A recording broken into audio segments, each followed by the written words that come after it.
शिलेदार। फेरफारासाठी लाच मागणाऱ्या भूमी अभिलेख उपाधीक्षकासह भूमापक रंगेहात अटकेत। बक्षीसपत्रातील नोंद दुरुस्तीसाठी 5,000ची लाच। दिग्रस भूमी अभिलेख कार्यालयातील भ्रष्टाचार उघड। बक्षीसपत्रातील फेरफार करून देण्यासाठी लाच मागणाऱ्या भूमी अभिलेख कार्यालयातील उपअधीक्षक व भूमापकास लाचलुचपत प्रतिबंधक विभागाने रंगेहात अटक केल्याची कारवाई दिग्रस येथे करण्यात आली आहे। या कारवाईमुळे महसूल विभागातील भ्रष्टाचार पुन्हा एकदा चव्हाट्यावर आला आहे। अटक करण्यात आलेल्या आरोपींची नावे सखाराम नरसिंग पवार, उपअधीक्षक, भूमी अभिलेख कार्यालय दिग्रस व आशिष काशीनाथ शेलोकर, नजर परीक्षक, भूमापक, भूमी अभिलेख कार्यालय दिग्रस अशी आहेत।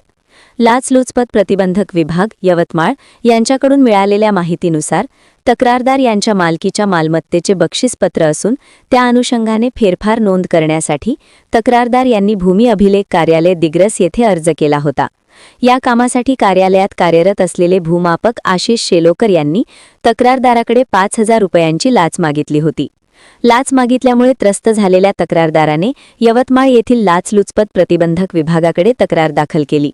तक्रारीची पडताळणी केल्यानंतर एसीबीच्या पथकाने सापळा रचून कारवाई केली। यावेळी उपअधीक्षक सखाराम नरसिंग पवार व भूमापक आशिष शेलोकर हे तक्रारदाराकडून 5,000 रुपयांची लाच स्वीकारताना रंगेहात पकडले गेले।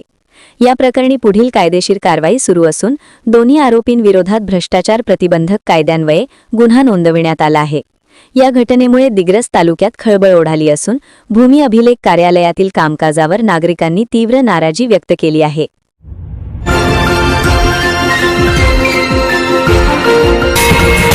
विदर्भ न्यूज मराठी सकारात्मक